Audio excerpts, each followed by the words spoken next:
Well, Professor Ian Burton, thank you so much for being willing to join us in our disaster interview series.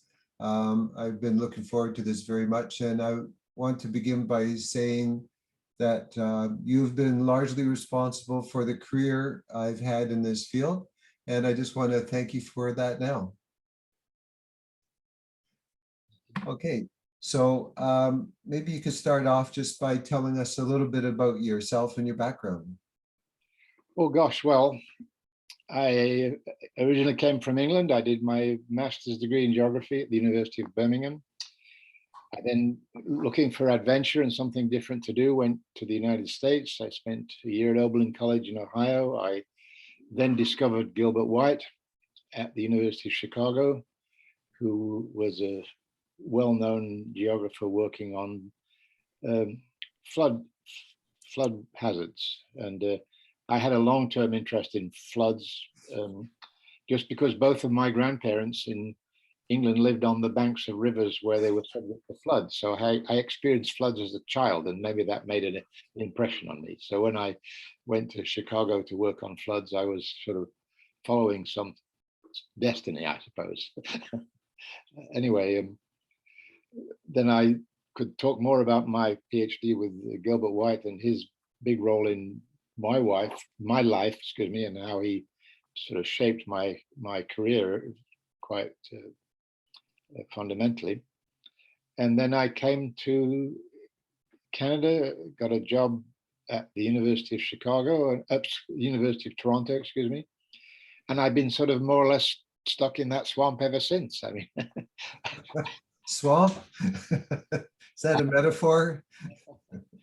I was very fortunate because the university let me have leaves of absence a lot. I went off and spent 2 years in India with the Ford Foundation. I went and spent 2 years in Paris with UNESCO and other organizations. I went back to England for a year. I spent a year in with Bob Cates in Worcester, Massachusetts. So I've had a lot of opportunity to go other places, and then I left the university and went and worked for the federal government in Ottawa for a few years. So although I've been sort of anchored in the University of Toronto since 1961, they've allowed me to move around and spread my wings and go to different places. Well, that's a bit sort of autobiographical. Okay, so and I guess I first got to know you in the the early to mid 1980s in Environment Canada, where we started working on climate change issues. Yes, that's right. So you mentioned Gilbert White, and that's somebody who Ian Davis also talked about as being very important in terms of the influence he had on him in his life and career. So I wonder if you could talk a bit more about Gilbert and his work on human adjustment to hazards and how that compares to the whole adaptation issue for climate change. Yes, Gilbert wrote his own PhD thesis at Chicago. It was published in 1945 under the title of Human Adjustment to Floods. And it was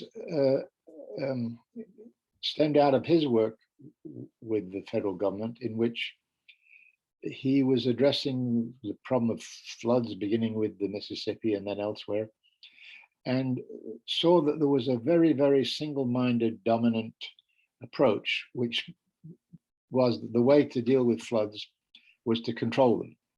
So you built dams and levees and dikes and flood walls, and they were always justified in terms of benefit cost analysis, and they were always looked good from an economic perspective because they did control floods up to a point, but they were never 100% in control. There was always a possibility of larger floods than the design capacity of the dams. And because the dams had been built, that had been given a false impression of complete safety on the downstream floodplains. And the building of dams and other flood control works actually helped to accelerate and increase the occupation of floodplain lands, so that when the flood did eventually occur, low probability, it had extremely high consequences. And the consequences were that such that despite increasing expenditures from the federal government in particular on flood control, flood losses continue to rise. So he asked the obvious question, well, if we're spending all this money on floods, why are flood losses continuing to rise? So he said, well, we need a broader approach, and we'll call that human adjustment. And there are many, many things you can do to reduce flood damages. You can control and regulate floodplain land use. You can require buildings to be flood-proof, to be constructed above a certain elevation. But you can also do reforestation in the upland watersheds to slow down the rate of runoff and reduce the rate of runoff. You can do flood warnings, forecasts and warnings, evacuation plans. You can do flood insurance. And he had a long list of 7 or 8 or 9 different possible things that you could do to reduce flood damages. And he called that human adjustment to floods. And as a result of his work, there was adopted in the United States and to some extent globally, a much broader approach to floods in which we try to look at all the options and then make not a choice of one option, but an appropriate mixture of options depending on the circumstances of each particular place. And I remember once asking him, why did you call it human adjustment, Gilbert, and why did you not call it adaptation? This was long before climate change. And he said, well, the problem with adaptation is that it applies a certain degree of acceptance. And it also has that sort of Darwinian, Herbert Spencer impression of survival of the fittest. So those who adapt survive and those who don't perish. See? And I don't want to be associated with all that jargon. I just want a word that describes or indicates the whole range of possible options and the process of choosing amongst them. So I rejected the word adaptation, which bizarrely then subsequently came into very popular use when the Climate Convention was negotiated in 1992, and they adopted the idea of adaptation. But the funny thing about the Climate Convention was that it went for a dichotomy. So you could think of Gilbert's story about flood control and then all the other adjustments, but he included flood control as one of the adjustments. But what the Climate Convention did, it set up a dichotomy.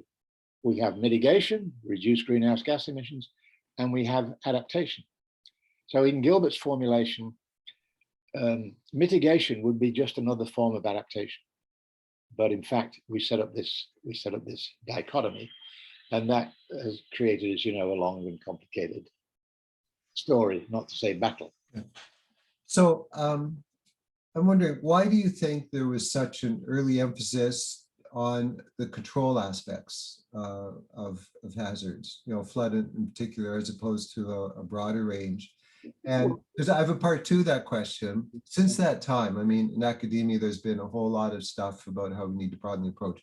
How successful do you think we've been as a society in accomplishing that broader range of adjustments?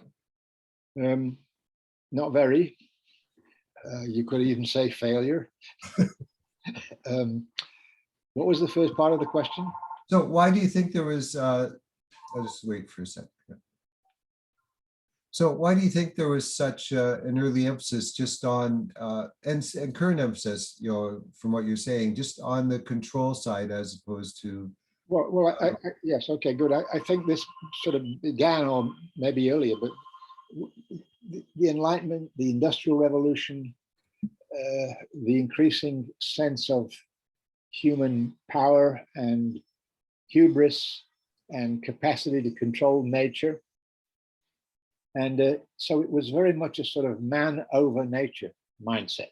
And if you go back to the earlier periods of human history and prehistory, then there were often ideas of man is subject to nature. Nature controls a lot of what we do, or in some cases, a more sort of harmonious man with nature, man in cooperation with nature.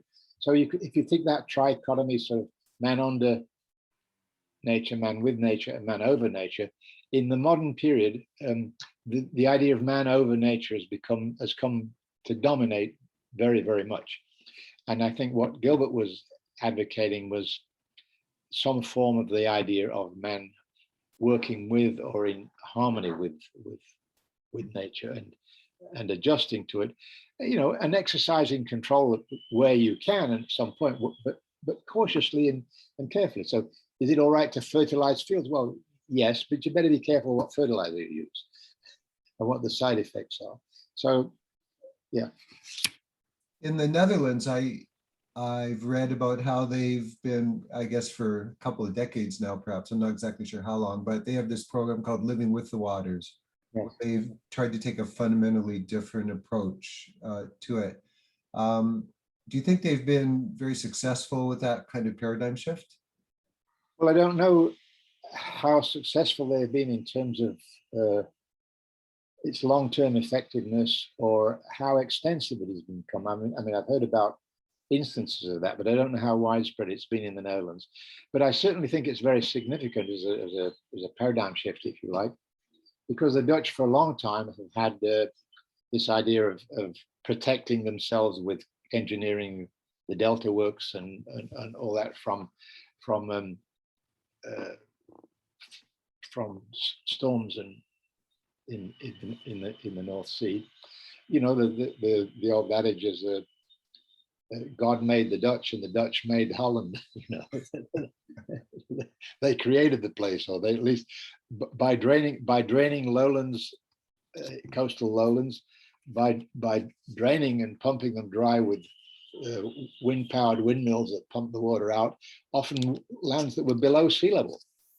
And then there was a slow wake-up call, the disastrous North Sea floods of 1953, I think it was, when the huge areas of the country were flooded and salinized and had a huge economic adverse effect.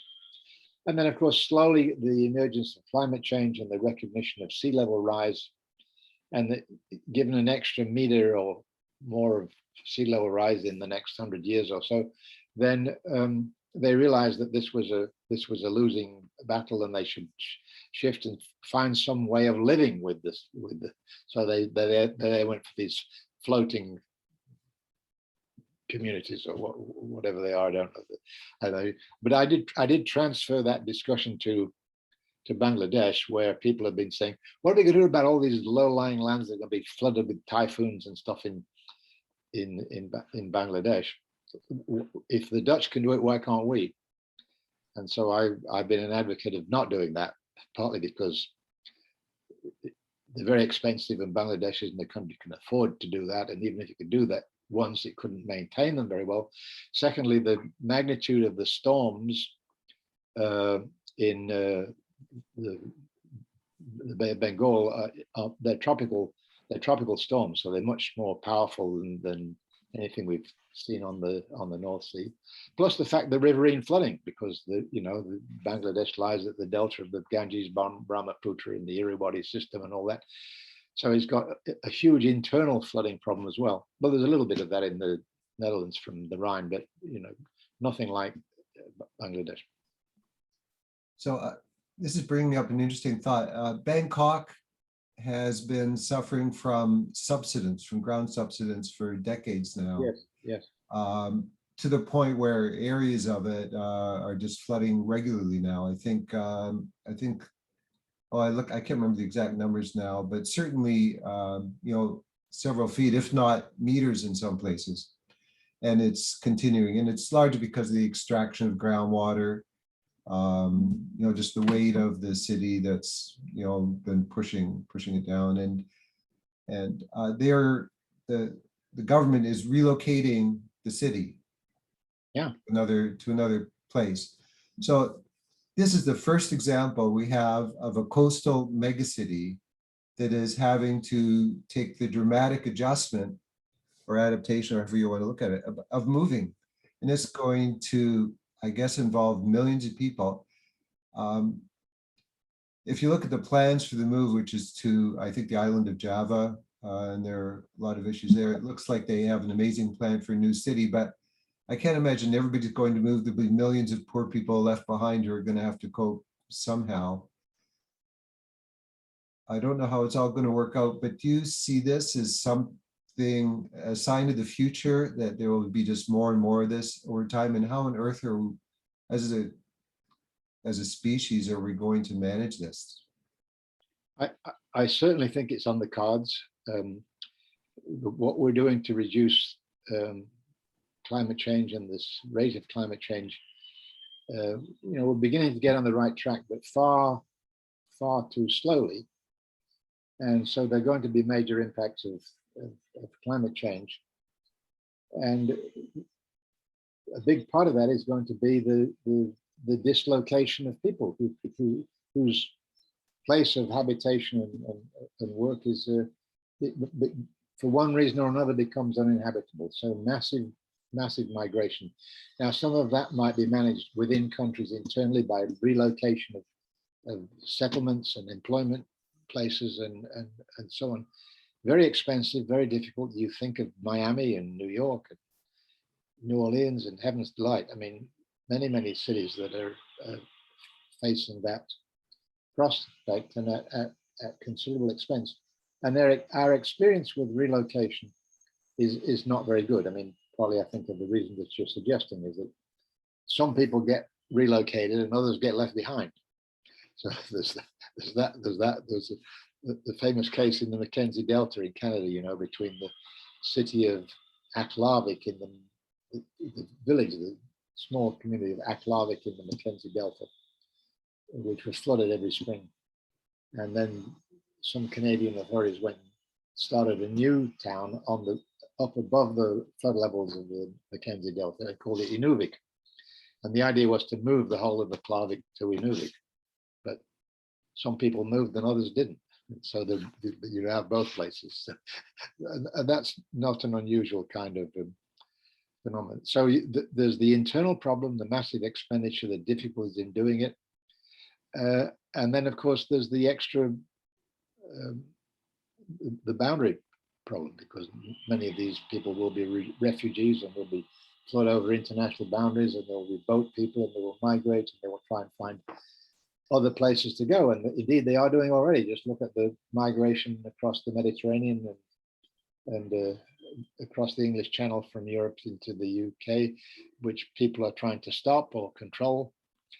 And so it's not all climate change. Climate change is a factor, and an increasing factor, but it's also driven by poverty and lack of economic opportunity and the prospect of a better life somewhere else.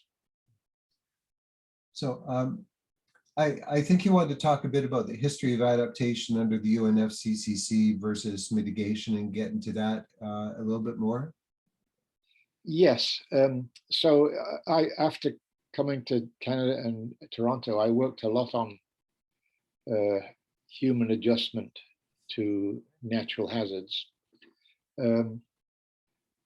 Floods in Canada, and then quite a lot of international projects, and working with hazards broadened out for me into the idea of risk and risk reduction and exposure and vulnerability and those kinds of things. And I was actually working in the policy group in the Environment Canada when the climate change issue began to emerge. So it was a logical step for me to go from adjustment to natural hazards to put my foot in the adaptation camp as far as climate change is concerned. And I became at the federal level an advocate for adaptation, and I managed to temporarily establish an adaptation branch, which you I think worked for in Environment Canada in Downsview. But it was rather unpopular, and it was unpopular with the mitigation people who sort of inherited the control mentality, and they said, well, this is another one of those environmental pollution problems, and what we need to do is control emissions. And so when they were negotiating the climate change convention in 1991, 1992, it came hard on the heels of two other international agreements. One was the Convention on the Ozone Layer, which, chlorofluorocarbons were depleting the ozone and increasing the insulation and so on. So there was a lot of international negotiation about that. It led to a convention which limited and controlled the production of the fluorocarbons, which were causing the depletion of the ozone layer. And that was done pretty successfully, and it worked over time and has been steadily reducing the depletion of the ozone layer since then. And then the other precedent was the acid precipitation, sulfur dioxide, and we'd had the same acidification, sulfur dioxide pollution problem. And they're the same solution: go and control the emissions of sulfur dioxide, and that was also done with some degree of success. So climate change came along, and the international people that were dealing with it, often diplomats who were not particularly knowledgeable in the science and social science perspective, said, "Oh well, what we do, we just need a convention which controls carbon emissions." And that was the main thrust of the United Nations Framework Convention on Climate Change, adopted in 1992. The developing countries said, "Oh, wait a minute, you're going to control the emissions of carbon dioxide, but for one thing, we're only just at the beginning of our energy revolution. We're just beginning to use fossil fuels, so we're going to continue to need them. And in the meantime, you're not going to reduce the emissions fast enough, so there are going to be impacts, and we're going to need to adapt to them. And so we need help with adaptation, and we need adaptation written into the convention." And it was written into the convention with this dichotomy between mitigation and adaptation. Adaptation included largely the pressure from developing countries, especially the least developed countries and the small island states, and so on. So I often went to meetings of the Conference of the Parties of the Climate Convention, beginning with the first one in 1995, I think it was, in Berlin, and a good many after that. So I supported this developing country point of view and helped advocate in favor and support of adaptation, and did research on what adaptation would mean and how it could be implemented and so on. But it was very unpopular. It got a bad name. They said, "Well, if you're advocating adaptation, it means we can't manage the problem with mitigation." And I said, "Well, yes, of course, because it's human adjustment. You need to look at all the options and an appropriate mix of the options. And because I'm advocating adaptation, it doesn't mean I'm against mitigation. It means that you have to do both in appropriate amounts at appropriate time." And very slowly, the balance tipped in the direction of admitting the need for and recognizing and adopting adaptation and so on. But it took quite a long time, and I'm getting a little frog in my throat, so I'm wondering if I could go and have a sip of water. I'm just going to pause. Okay, so where were we? Well, I had a frog in my throat, and it made me reflect that in English we say I had a frog in my throat, and in French it's j'ai un chat dans la gorge. I have a cat in the throat. Maybe the cat will eat the frog. Not getting one too now. So you were talking about how adaptation was just gradually being accepted within the international community. Yes, and then I don't know exactly how the tipping point came, but in about 2010, give or take a few years, adaptation suddenly caught on. And there's a graph somewhere that somebody produced of the frequency of peer review articles in peer reviewed journals on adaptation. And the curve is pretty flat, and suddenly it takes off and it goes zoop, and there's an exponential growth in publications. on adaptation, along with, of course, debate and actions under the Framework Convention, setting up an adaptation fund, providing money for. Now, one of the aspects of that is that under the convention, because of the pressure from developing countries, there is a clause that says that the Annex 1 countries, which the major industrial countries responsible for current and historical emissions of greenhouse gases, would, I forget the exact verb, but would help meet costs of adaptation to climate change. So they made a commitment in the convention to support adaptation, particularly in developing countries, financially.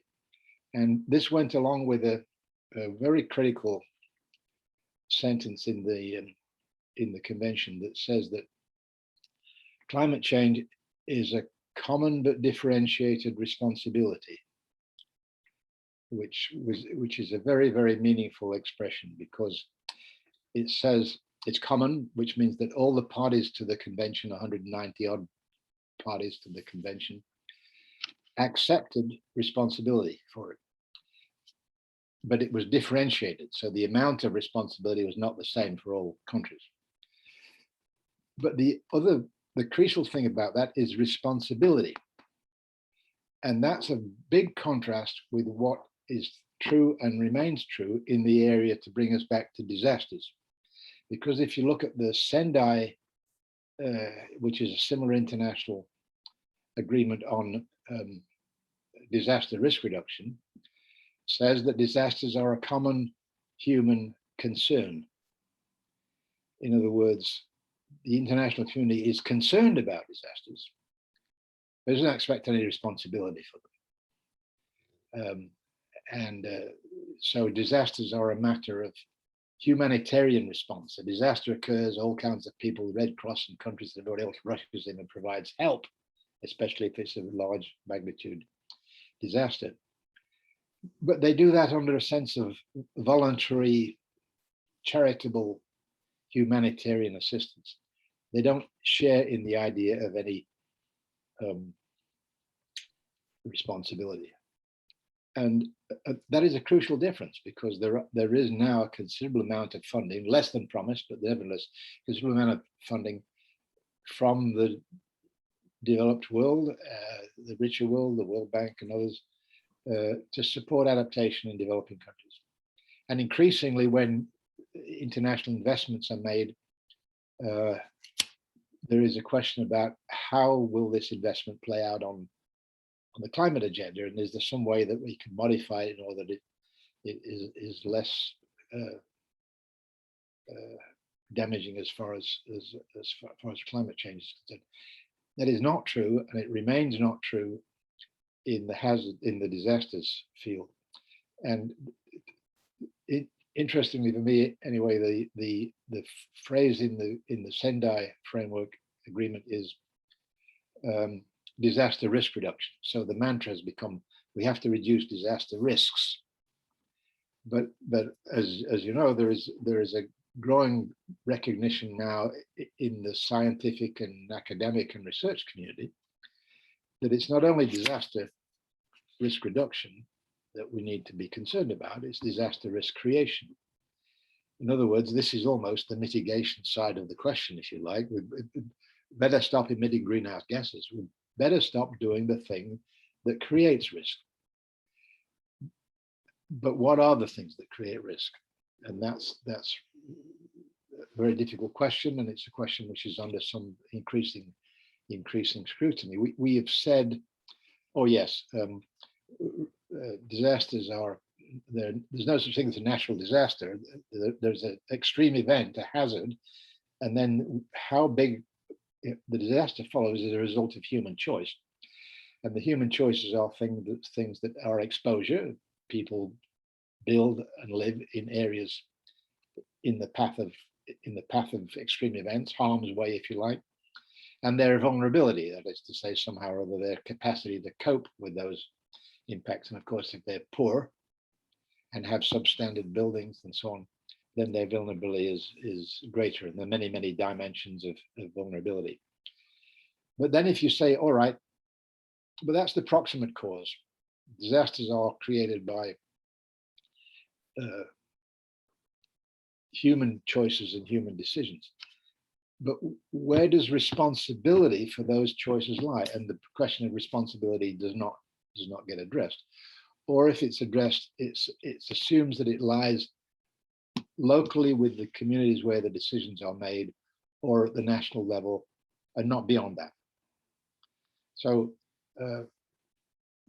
now increasingly there's a view that says, well, we'd better look for the more underlying causes of increases in exposure and vulnerability. Well, so well, just the economy is growing, there are more people, so it's bound to be more exposure. Well, some, but not necessarily, and you could guide development in such a way. But what is development, and how does that come about? Well, development is now a global thing, isn't it? We live in the era of globalization and its discontents, or what do you want to call it?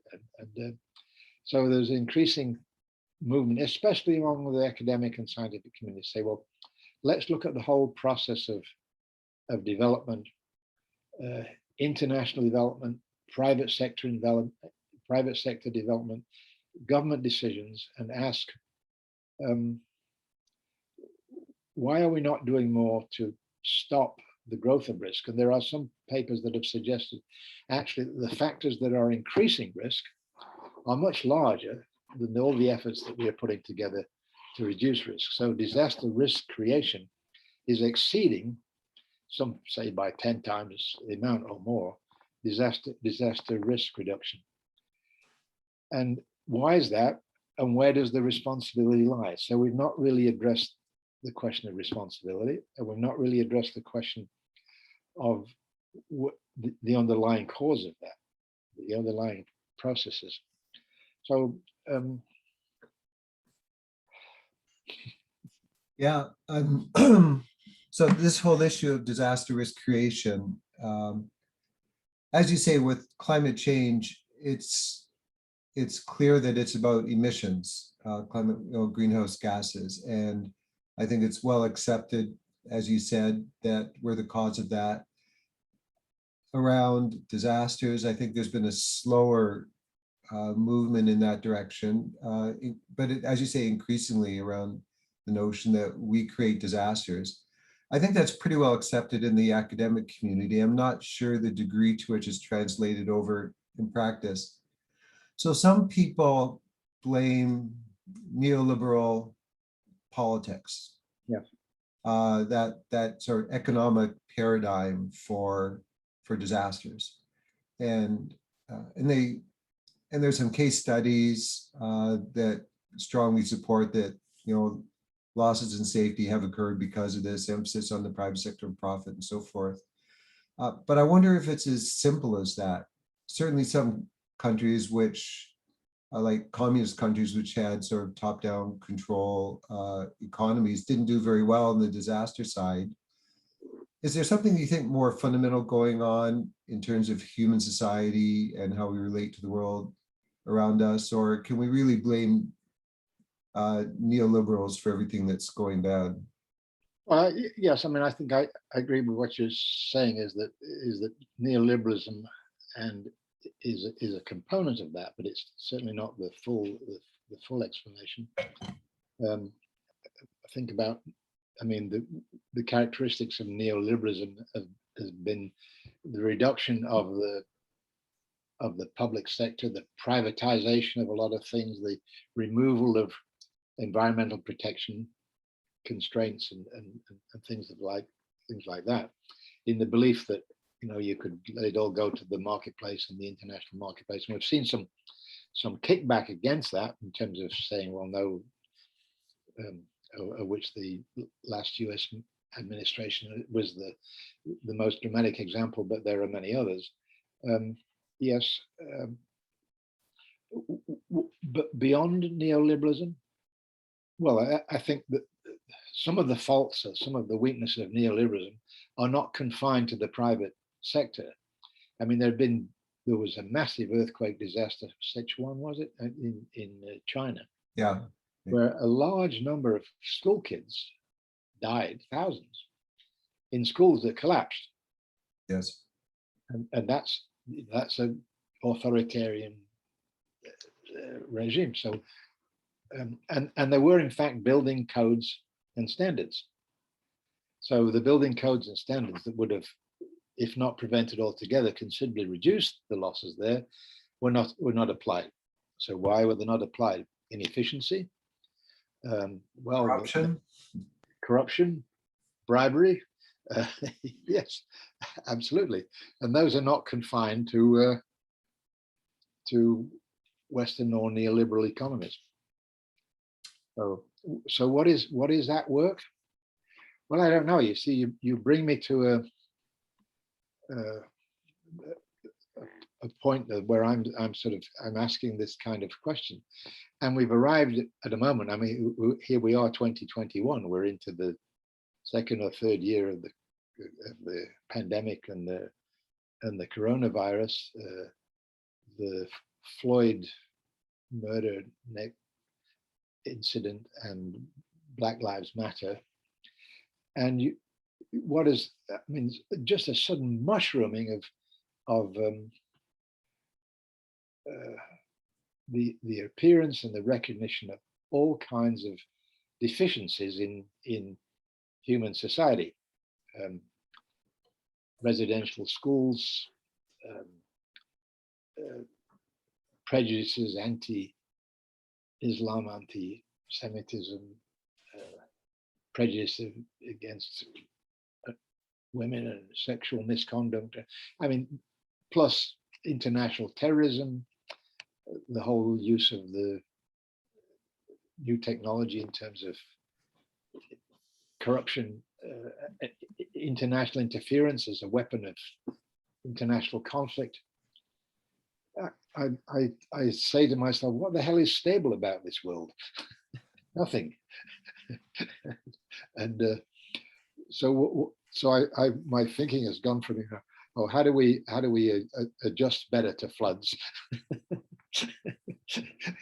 over a lifetime to where I'm now saying, oh, where the hell has this got us? Where, all these things are now suddenly come to light, partly because of social media and the access to information, and people have been able to share information more easily, and sometimes release things that were previously held pretty confidentially. So my sense is that we are approaching a point of much greater change. I don't know what it is. It's some sort of transformation is needed. And well, I like to make a little comparison between 1940, mid 1940s, 1945, and now. And I say that the victorious countries at the end of the Second World War, the US, Britain and France, the Soviet Union, because that was also on the Allied side, and China, because China, although it was the old Chiang Kai-shek regime, was also on the Allied side.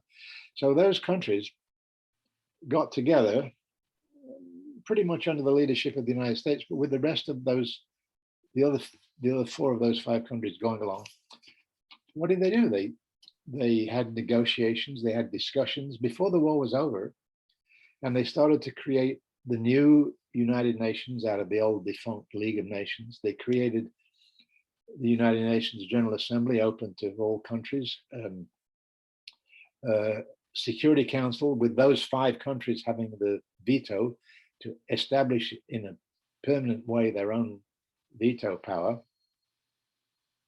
Britain, France, US, Russia, and China.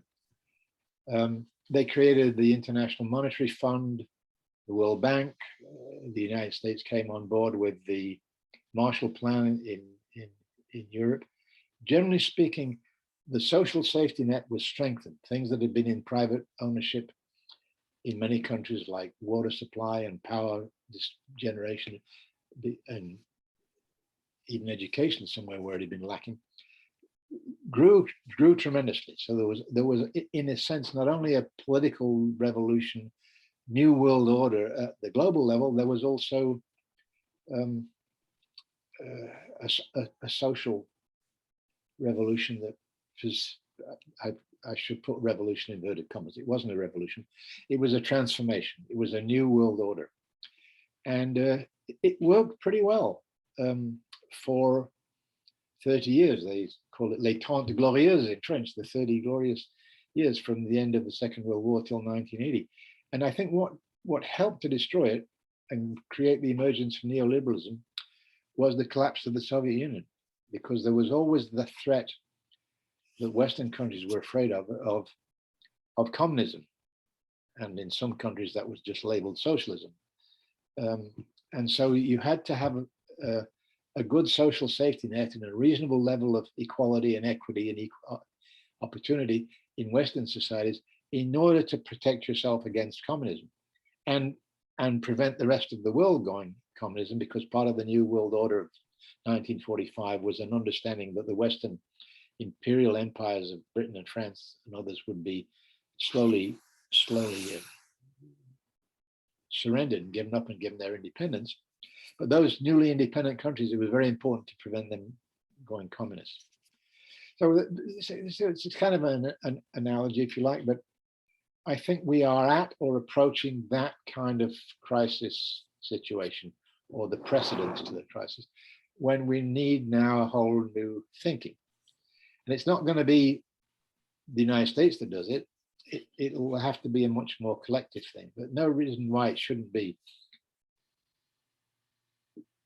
US, NATO allies, Europe, Canada, China, and the new Russia, and some of the emerging countries in the global south, like India and Brazil, and perhaps, that could get together and formulate some new structure, some new word, a transformation, a new world issue. You see, and I see signs that in little ways it's beginning to happen, and I think it begins to happen.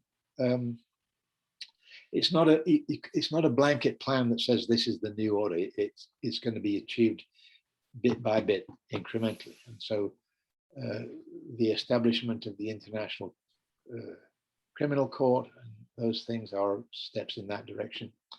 The G7 countries recently adopted the idea there would be a minimal level of corporate taxation. And now, of course, the big corporations play off different countries against the other, and they move from one country to another in order to avoid or reduce taxation. But these countries said, now we're going to have a minimal level. It's going to be 15% everywhere. And if you don't impose 15%, then you'll be ostracized and there'll be penalties for not doing it. Another little, I mean, it's going to be 2025 or 2026 before that even begins to be implemented. And it will be too slow, but it is a step. And the other thing that I heard about recently is a move in the European Union to adopt common, not just long-term targets, but common step-by-step plans to be implemented for the reduction of greenhouse gas emissions. And that will be common among the EU countries. And if you're an EU country that doesn't do it, then you'll be ostracized or penalized in some way. And then the EU is beginning to say, well, once we've done that, or we've got that underway, then other countries can join and adopt the same strategy. And if they don't, we'll put tariff barriers against them. We'll put tariff penalties against them until they join the club. So it's a sort of different strategy, but and they are very small glimmers, I admit, but they are steps of what I see as the coming transformation. That's it. I like that optimistic perspective, because my perspective, I would say, has been kind of pessimistic overall. And I'm just going to summarize it for you, and I'd be happy if you could critique it and change my mind. So I know we've been looking at these. I remember in the Climate Center, we were looking at these climate change prediction models, the different scenarios, certainly from the mid 1980s onwards. And we were going like, oh my God, like this is horrible. And there's been, since that stuff, a lot of, on the scientific side and on the sort of environmental side, a lot of noise being made about the need for mitigation and so forth. And a lot of good things happening in different places in the world too, which I cannot deny. But if you take a look at atmospheric greenhouse gas concentrations, it's been a steady rise. The only thing that seems to make a difference is a global recession. And so if you think of it in terms of disaster risk creation versus disaster risk reduction, the forces of development have just been overwhelming any sort of forces or trends to try and reduce that. And just from my sense about the history of our species and how we respond to threat is that it's dominated by three strategies. There are exceptions, but I would say one strategy is just denial. Another strategy is we tend to be reactive. And a third strategy is we tend to be incremental. And we've been very successful using those strategies in a different kind of world. The world we're in now is just, we're in a zero-sum game world. And we did not used to be in a zero-sum game world. So we evolved biologically and culturally over tens of thousands of years, up to the past couple of centuries, I would say, to live in a world where resources were essentially infinite, for all practical purposes, where we had to worry about our neighbors, but the distant other was distant. And now the distant other is next door to us. They are our neighbors. And so it seems to me we're hardwired for a different kind of physical, biological, natural, social environment. And so that hardwiring just isn't a good fit in a globalized world where we're exposed to threats that are potentially existential, where it really matters what happens on the other side of the world.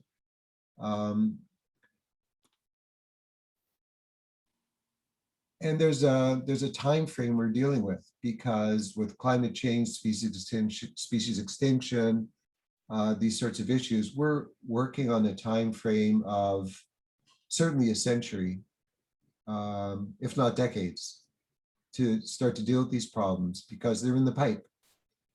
And as you say earlier, they're going to happen to a greater or lesser degree. I mean, what we do now obviously makes a difference in terms of how the future unfolds. But the consequences of these things are to a certain extent inevitable at this point. There's just a lot of inertia in the system. And so when we tend to respond with denial and reaction and incrementalism, those strategies just don't work well. And this notion of transformation, excuse me for a second, which is the whole panarchy kind of thing, right? This whole thing about resilience and how complex systems transform. It seems to me we're headed for that kind of transformation. And the question is, what is that transformation going to look like? To a certain extent, we could manage it and make it less painful, although we haven't been doing a good job of that so far. And it seems to me that just by our nature, we're going to respond after crisis. And that it's just going to be a very painful, difficult future for us and for the planet. And in that sense, I've just become very pessimistic about it. And that's one of the reasons I left climate change stuff and went into natural hazards and disasters, because I thought, at least I'll be doing something more useful, hopefully. But this is a very pessimistic viewpoint, that we have to go through this kind of collapse in order to get into a different part of this resilience adaptive cycle. And I want you to tell me why I'm wrong. Well, Yes, there are two sides of the coin, and I don't disagree with the facts that you're putting out there, and you can look at them half full and half empty kind of way. And in some senses, it is a race between making things worse and making them stopping making them worse and putting the balance on the under.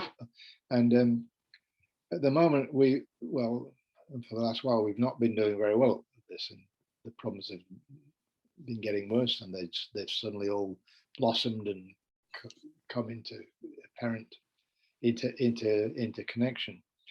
And of course, we've tended to deny things because certain sectors of society have benefited from things that increase disaster risk. So we deny climate change, or we deny the pandemic, or whatever it may be, or we just act, as you say, reactively.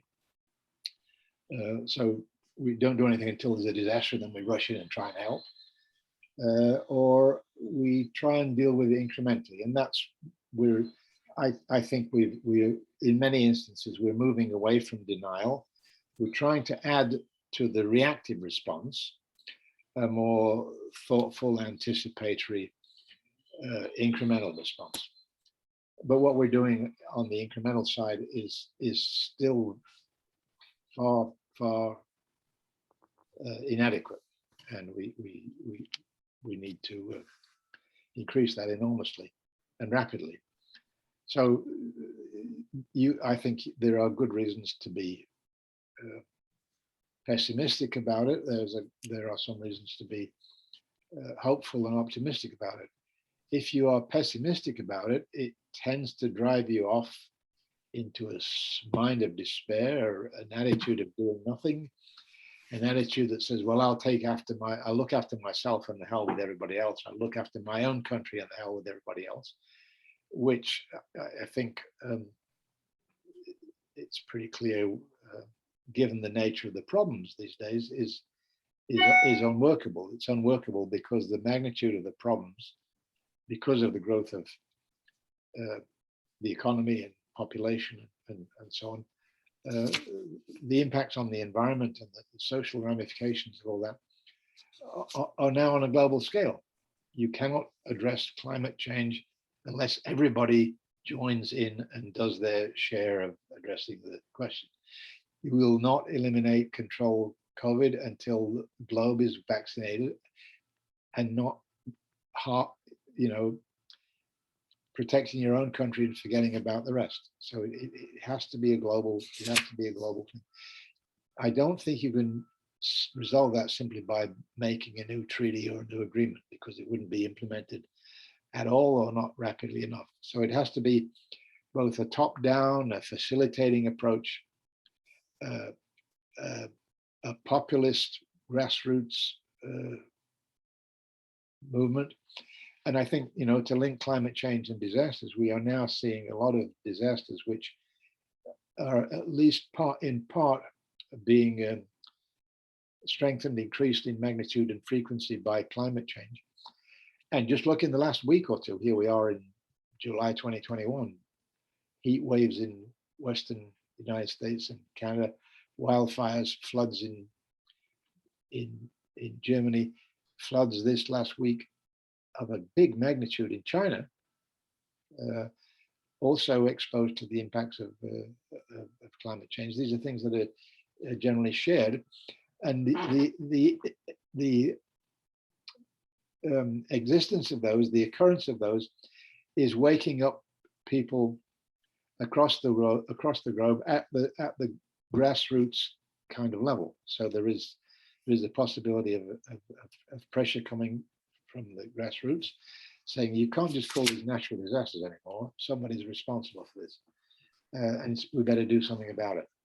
And then also the technological solutions. And there is never a technological solution.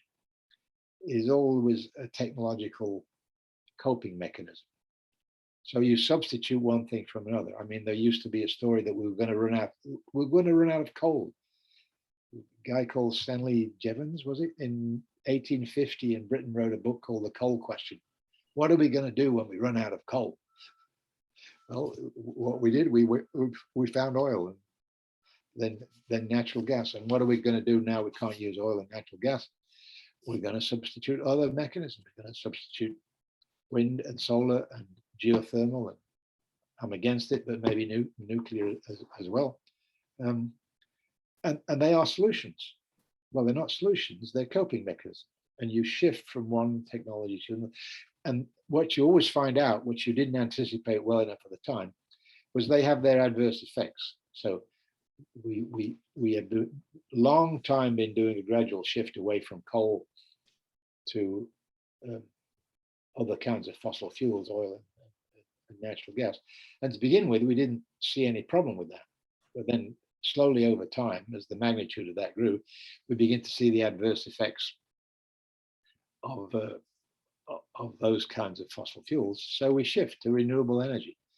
We don't yet fully comprehend, we can't imagine what the adverse effects will be of solar and wind and geothermal and nuclear perhaps, when the world is running 90% on those as energy sources.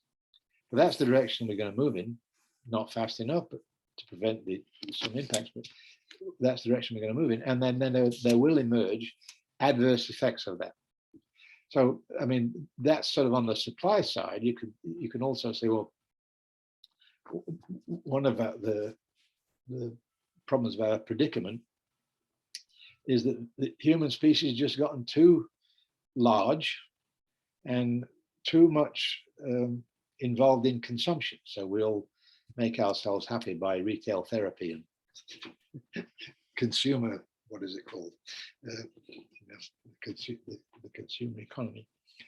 And there are too many of us. So in the transformation, not short term, but longer term, we're going to have to control and reduce the human population. And I think you can say, well, that's beginning to happen. Some countries, the population growth is actually stabilized and declining. Population of Japan is going down, or well, that brings its own problems because you then get an aging population. So people are going to have to continue to be productive after what we used to think of the normal retirement age, and the birth rate's got to go down. And maybe the human population will be reduced not simply by lowering the birth rate, but by adverse events that we bring upon ourselves, like the global pandemic. Although that doesn't really count very much because the number of fatalities globally in terms of the pandemic is minuscule in terms of the rate of population growth. So this is two sides of a coin, and I think in the past, when we got into one of these situations and crises, we found ways out of it, which have been, alternative technologies, changing behavior and lifestyles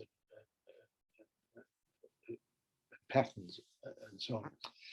But each time we move a step down that road, the problem gets bigger. And the capacity to deal with it looks more and more shaky. So does this at some point lead to collapse? Or are we capable of making the transformation? And I think that's the kind of situation that we are in now, and it's becoming more acute. So nice for me to say, but just pass on the problem to the next generation. You've got to fix it. Well, let me just make another footnote to that, and that is that one dimension of this is the question of limits. And there is, there's been a long time now this debate about limits to the earth. We've only got one earth to sustain our standard of living and as we now experience it, and we're going to experience it given the growth we're having. We need 3 or 4 or 5 planets. This one planet won't. We've only got one earth. So there are limits to growth. Well, there are the crazy people who think that by flying off into space we can do something about it, and that's a lunatic idea as far as I'm concerned. Well, I'm not ruling out the colonization of some other planets a few hundred years from now, but that's going to be a small pinprick in the total magnitude of the problem. But what in fact are, if you say we've only got one Earth, what are the limits? Well, you can say there are natural resources and they're finite and they're limited. Well, a particular natural resource of a specific kind is finite and limited, but it's always substitutable. You can always find some other way of doing what you want to get done. And the constraint on that is human imagination, human creativity. And so if you want to say there are limits, it's not just limits to the Earth, it's limits to human creativity. And what are the limits to human creativity? And I would propose that we don't know, and there probably aren't any. Look at all the crazy things we're beginning to do with artificial intelligence, the capacity to manipulate the human genome, change DNA. You could change the human species, for God's sake.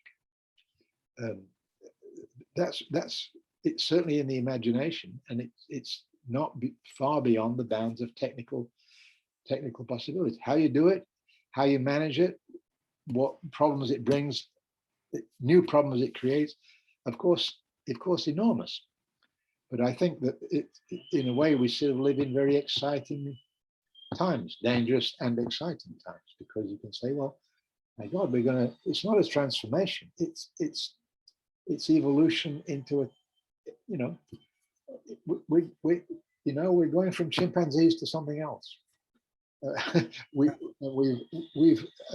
Human beings are, we're domesticated. We think about animals, farm animals and pets as being domesticated. But in that process, we've domesticated ourselves. Yes. Interesting concept. That this notion of sort of human creativity and technological and scientific advance, it cuts both ways. It can lead to great things, or it can lead to horrible things. In my mind, I have this feeling that it's not the solution to our problems. I don't think lies in becoming more powerful, but in ways that we use that power.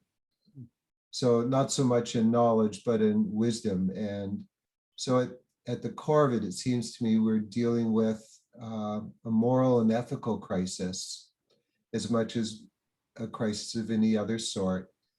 And Homer Dixon actually talks about this in the ingenuity gap at the end, about how there's a need for, I can't remember the exact words he used, but a greater sense of empathy and need to sort of see the rest of the people in the world as having worth and meaning and dealing with them that way. And so this transformation that you're talking about, I believe at its core, it's going to have to be a transformation that emphasizes humanitarian values, communitarian values, and environmental values over the selfish gene. Yes. And if that happens, I think many of the kinds of solutions we need will flow from that. Okay, so I have two ways out. One is we eliminate the selfish gene by biological engineering. Too slow. Well, it's always too slow. We somehow find some way of taking it out. The other thing you ask, how does that common movement of ethics, of social concern, of solidarity come about? And it comes about by having a common enemy. Yeah. So to the extent that nations have become cohesive and subscribe to a shared set of values is maybe created, certainly strengthened by the recognition of the need to do that, or we will be adversely treated by the folks on the other side of the river or the ocean. But for humanity to work together, we have to find a common enemy somewhere else. You know, in the Pogo cartoon line, we've seen the enemy and he is us. Is us, yeah. Or to make some other kind of fictitious thing. I think a common enemy can bring people together, but there's Nelson Mandela, and then there's Hitler. Yes. And in a sense, both had a common enemy, but a different moral base. Yeah, yeah, yeah. So the idea of having, so if the enemy is the threat to our species from climate change and environmental degradation, all that stuff, I agree with you. I think that can be a powerful way of bringing people together once people start to experience it.